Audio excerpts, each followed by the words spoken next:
காலையில் நியூஸை பார்த்தா ஊட்டியில் ஒரே பனி, கொடைக்கானலில் ஒரே பனின்னு நம்ம மைண்டை மாற்றிட்டாங்க. ஸோ ஆஃபீஸ்க்கு பெர்மிஷனை போட்டு வண்டி எடுத்துகிட்டு டைரெக்டாக கொடைக்கானல் கிளம்ப வேண்டியதான். So welcome to my channel tight schedule.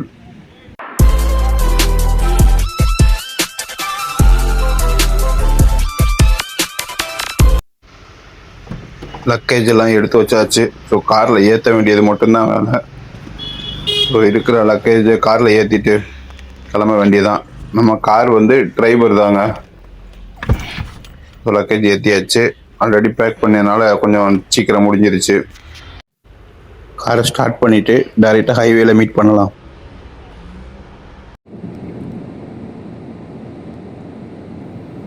இதுதாங்க நம்ம ஊரோட ஹைவே.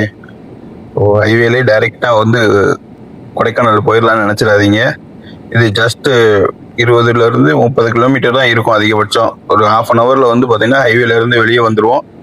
திரும்ப நம்ம நார்மல் ரோட்டில் தான் போகணும். இப்போ நான் சின்ன வயசில் கொடைக்கானல் போன ஞாபகம்லாம் இப்போ தான் வருது. ஸோ இப்போ நம்ம நினச்சா வண்டி எடுத்துகிட்டு ஈஸியாக போயிடலாம்.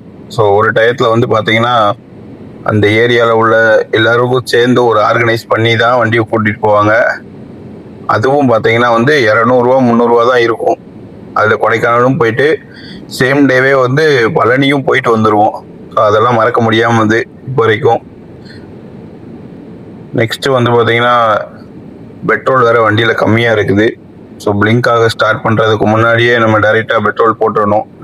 கொடைக்கானலில் அடிக்கடி பெட்ரோல் இஷ்யூ போய்கிட்டு இருக்குது. நிறைய டைம் நியூஸில் பார்த்துருக்கேன். ஸோ அதை இந்த தடவை நம்ம டேங்கை ஃபுல் பண்ணிட்டு தான் வண்டியை ஸ்டார்ட் பண்ண போகிறோம். ஸோ வாங்க பார்க்கலாம்.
அவ்வளவுதான், நீ ஹைவே எல்லாம் முடிஞ்சிருச்சு.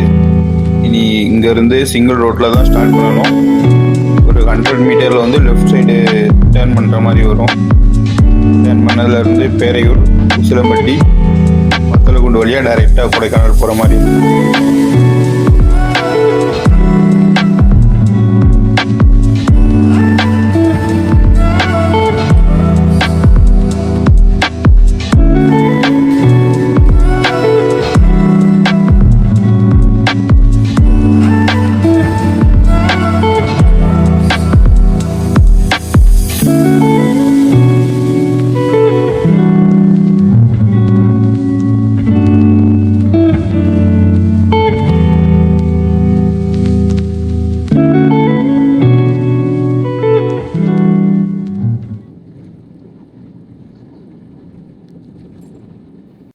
பெட்ரோல் போட இறக்கி நிப்பாட்டியாச்சுங்க. ஆல்ரெடி பெட்ரோல் சுத்தமாக இல்லை. குறைஞ்சது ஒரு 4000 வரைக்கும் தாங்கும்னு நினைக்கிறேன். 4000 வரைக்கும் போட்டுட்டு வண்டியை ஸ்டார்ட் பண்ண வேண்டியதுதான்.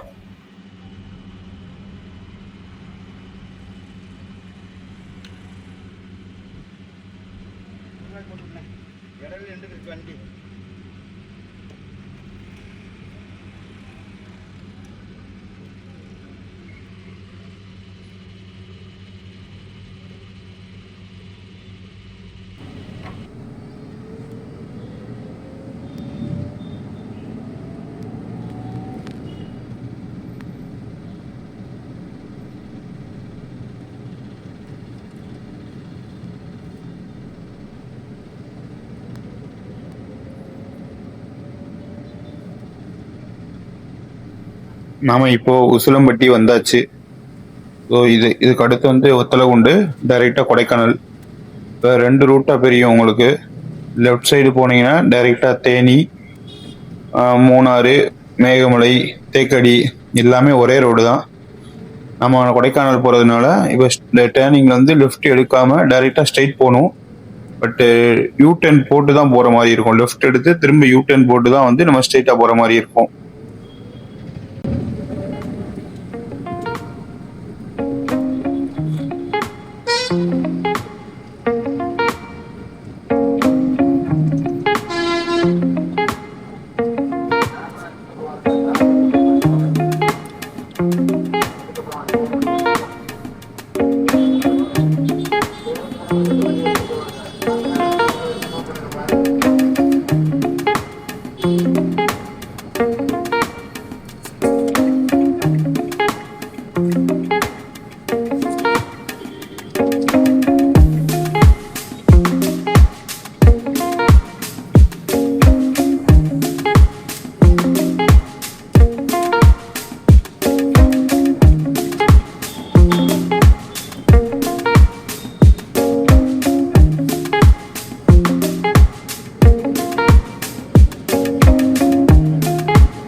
இப்போ கொஞ்சம் ரோடு மோசமாக தான் இருக்கும்.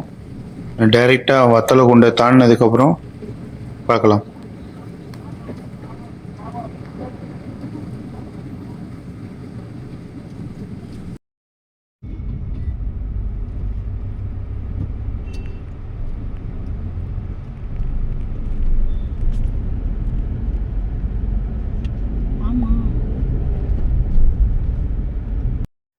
இந்த டேர்னிங்கை தாண்டினதுமே எல்லாருக்குமே வந்து ஒரு நல்ல ஃபீலிங் கிடைக்கும்.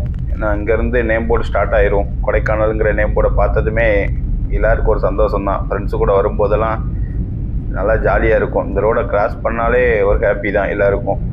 அதுவும் இல்லாமல் அந்த நேம் போர்டை கிராஸ் பண்ணும்போது இன்னும் நல்லா ஹாப்பியாக இருக்கும். ஸோ இந்த இடத்துலேருந்து கொஞ்சம் ரோடு வந்து கிராமத்துக்குள்ளே போகிற மாதிரி தான் இருக்கும். நல்லா பச்சை பசேன்னு இருக்கும்.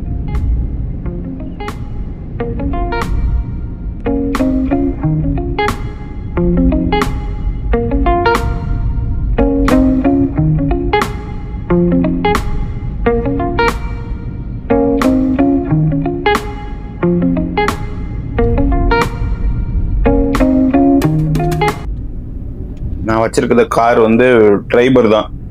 அது 1 லிட்டர் இன்ஜின் தான், பெட்ரோல். ஏறும்போது எனக்கு தெரிஞ்ச எந்த பிரச்சனையும் வராது. பட் இருந்தாலும் இந்த ஹைவேல டிராஃபிக் மாதிரி அந்த ஹில்ஸில் டிராஃபிக் இருந்துச்சுன்னா கொஞ்சம் கஷ்டப்படும். பட் ஆல்ரெடி நிறைய தடவை போயிருக்கிறதுனால நமக்கு அது பிரச்சனையாக இருக்காதுன்னு நான் நினைக்கிறேன்.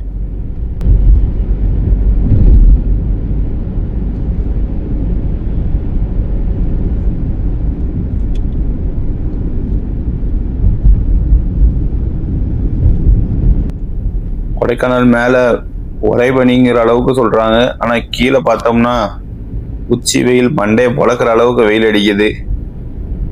போக போக தான் தெரியும் அங்கே என்ன கிளைமேட் இருக்குது அப்படின்னு. அது மட்டும் இல்லாமல் இ-பாஸ் உண்டா இல்லையானே நமக்கு தெரியலை. ஸோ நம்ம இன்னும் அப்ளை பண்ணலை. பக்கத்தில் போய் கேட்டாங்கன்னா அப்ளை பண்ணிக்கலாம். இ-பாஸ் கம்பல்சரி இருக்குமா இல்லையான்னு எனக்கு கரெக்டாக தெரியலை. பக்கத்தில் போயிட்டு ஒருவேளை அப்ளை பண்ண சொல்லியிருந்தாங்கன்னா கூட ஒரு 100 மீட்டர்ஸ் பிஃபோராகவே நிப்பாட்டி ஸோ நம்ம அப்ளை பண்ணிவிட்டு அதுக்கடுத்து கூட நம்ம வண்டியை மூவ் பண்ணிக்கலாம். பிளாஸ்டிக் நம்ம வண்டியில் எதுவுமே கிடையாது.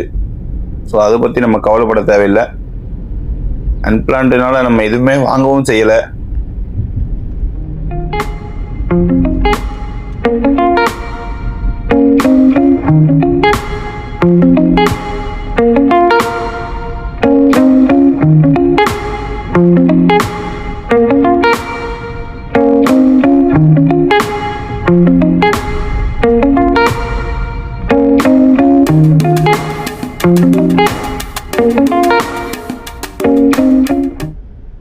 சொன்ன மாதிரியே வண்டியை நிப்பாட்டிட்டாங்க. So e pass compulsory apply பண்ணணும். இனிமேல் யார் வந்தாலும் இ பாஸ் மறக்காமல் அப்ளை பண்ணி கொண்டு வந்துடுங்க. ஸோ இதனால் எனக்கு வந்து ஒரு 10 நிமிஷத்துக்கு மேலே அங்கே செக் போஸ்ட்டுக்கிட்டேயே நிப்பாட்டி அப்ளை பண்ணுறதுக்கு டைம் ஆயிடுச்சு. இல்லைன்னா முன்னாடியே வந்திருக்கலாம். சரி வாங்க, வந்தாச்சு. ஸோ உள்ளே போயிட்டு இன்றைக்கி கிளைமேட் எப்படி இருக்குங்கிறத பார்த்துருவோம்.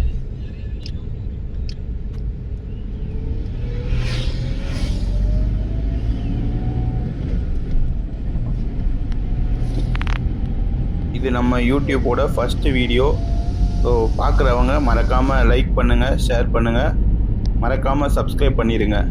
ஸோ நெக்ஸ்ட்டு வீடியோவில் அங்கே எப்படி இருந்துச்சு, என்ன கிளைமேட்டு, எவ்வளோ டிகிரி இருந்துச்சு அப்படிங்கிறதையும், அங்கே டூரிஸ்ட் ஸ்பாட்ஸ் எல்லாம் வந்து போக முடிஞ்சிச்சா அப்படிங்கிறதையும் நான் உங்களுக்கு நெக்ஸ்ட்டு வீடியோவில் காட்டுறேன்.